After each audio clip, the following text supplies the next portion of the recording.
Hey, what's up guys? Today we'll talk about the common mistakes players make when playing a match and how to avoid them for more wins. Let's get right into it. Hey, what you need, man, I got it, wow.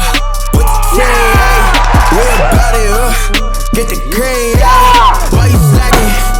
Why you talking all the top, boy, you playing? What you need, yeah, I got it, with the team, we about it, wow. Get the green, why you slacking? The first common mistake players make happens way before the match, and it's about the equipment. In order to set yourself up for success in a match, you have to prepare your equipment the night before or the morning of a match. Personally, I like to prepare my rackets, my grips, everything the night before, and I also make sure my tennis bag is packed properly. And this is more than just having a towel and a hat and wristbands. It's about having everything that your body needs to be primed, to be ready, and also to be prepared for certain problems that could arise. What happens if you wake up in the morning and you have a blister from the day before, or you have to ice something? You should even have a small medical pack, medical kit that is always within reach during a match, so you're not unprepared. And I'm really strong and really big on this point with the equipment, because it is really a pain in the, to lose matches because you're not prepared with your equipment. There can be days where the other player is better. There can be days when you're maybe not playing your best, but there should never be a day that you lose because of lack of equipment. So I said it's important for sure to have a towel if you're sweating. It's very crucial to have string with you at tournaments, because you have to have a fresh racket, preferably two. We've talked about this a lot in the past, where you have to set up the string tension depending on the weather.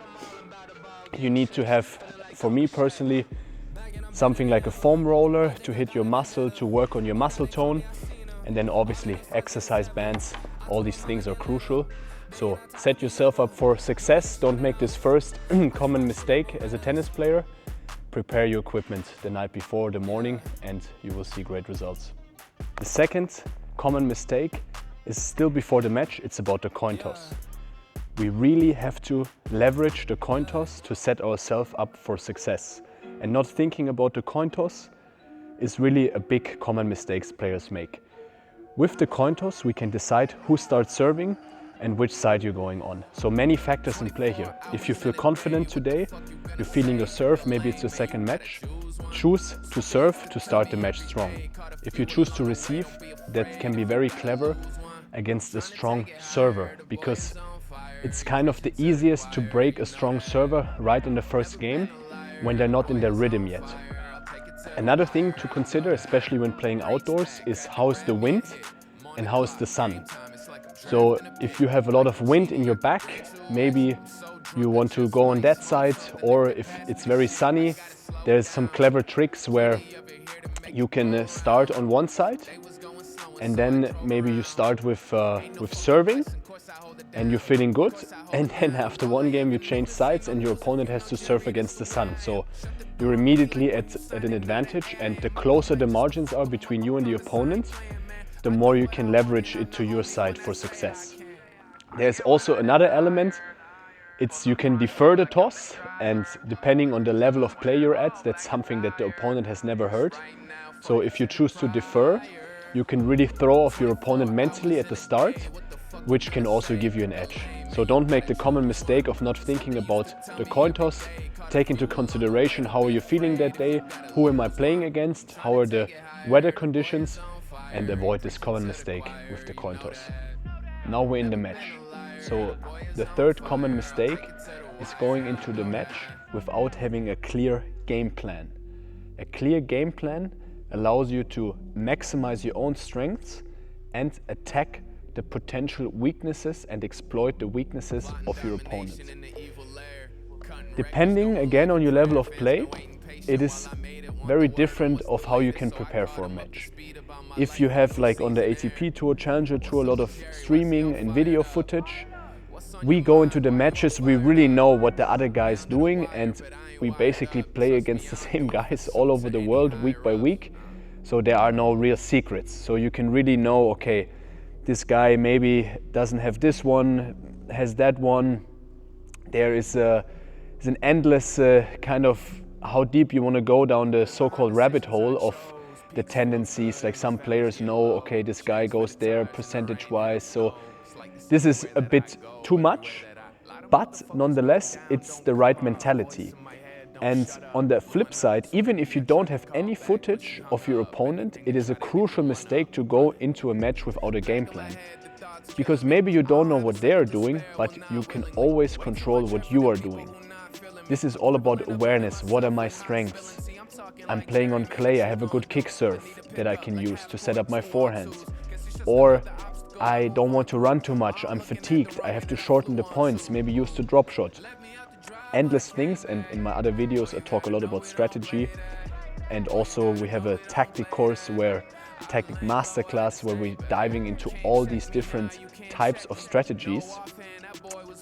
But it's again all about self-awareness. You should know what can you do that day. This is also something you can think about before, and if you're a true master and you want to avoid the common mistake of having no game plan, you're even thinking about changing your tactics in the changeover. In the changeover you can think about, okay, I've tried this pattern now, it's working, but I'm starting to lose points. Okay, I have to try something else, I have to mix it up. This is really the beauty of the game of tennis, where it's like chess. It's not just playing mindlessly, it's thinking, strategizing, trying things, taking a risk, maybe playing it safe sometimes. And that's when really tennis starts to be fun, when it's all about adapting tactics to maximize your own game plan. The next common mistake is having the wrong mentality when stepping on the court.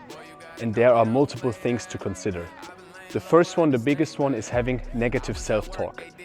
It doesn't help you at all to go into matches and beat yourself up, throw your racket, cuss or do anything negative, because it's actually proven that one negative emotion takes multiple positive ones to get back to even. And tennis is so competitive, the margins are so small, you don't want to mess yourself up by being negative. So work on the mentality, on being positive or at least neutral, because this is a huge mistake costing you matches. Also about the mentality, a huge common mistake is giving up. Tennis is not a sport where you run out of time. The matches could potentially go forever. So if you're giving up, you're really doing yourself a disservice. Always try to stay in the matches. I've played countless matches, singles, doubles, over these decades of being a tennis player, and I've seen the craziest things. People coming down from 0-5, coming back from being a set down, a breakdown. It's really crazy what can happen on the tennis court, because it's not over until the last point is played, and you should always give yourself the best chance to win, and this is what champions do. If you look at Rafael Nadal, even on clay, his best surface, there has been sets where he was down 0-5, 1-5, and he came back to win. As soon as the momentum shifts in tennis, everything is possible. And finally, don't become too hectic when you're in a lead. Generally, don't become hectic. Even if you're up 4-1, 5-1, don't rush to get off the court, stay focused, play point by point. And also don't become hectic at any point in the match. Tennis is really a difficult sport. We've talked about strategizing, also the physicality. You have to be physically fit to play many matches. So take your time, don't rush things, because the pace is important to play your best tennis. The final common mistake that we're talking about today is actually happening after the match. When everything is done, the work is not over, and one of the worst things you can do is to at least just hit the shower, go home, and after a loss never think about the match again. What you want to do after finishing a match is, first of all, focus on your body. Cool down. I like to go on the bike, I do stretches, then I'm gonna hit the shower, I make sure I hydrate, I eat something to let your body recover, which will also allow your mind to recover. And this is the second step. After a loss, A loss hurts, nobody likes losing, but we want to take the lessons, win or learn. This is a very common mentality of the top performers in sport, in life. You either win or you learn. So not right after the match, the emotions are way too high, but in the evening or after you've cooled down, you had some food, think about, okay, what can I do better? What went wrong today? And get a lesson, like find a lesson. Okay, next time I'm gonna do this, I'm gonna play more topspin, gonna go to the net more. And then you work on that and you come back the next tournament, the next match, better, eager to improve. And you've learned something from this loss, from this negative experience that will lead to wins in the future. And the next one, if you're winning, especially if you're winning, you have the next match, maybe that afternoon, maybe the next day. Again, do your cool down, eat something, but also make sure you don't stress yourself too much mentally. Maybe go to the hotel room, call a family member, call a friend. It depends, are you introverted or not, or extroverted? Do something that makes you feel good to get again in the good mindset, and then do it all over again. Stay hungry, don't just be content with having one win.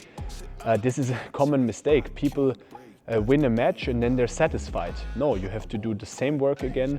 Just because you won a match, the next opponent is not just gonna lie down and let you hit aces and return winners all match.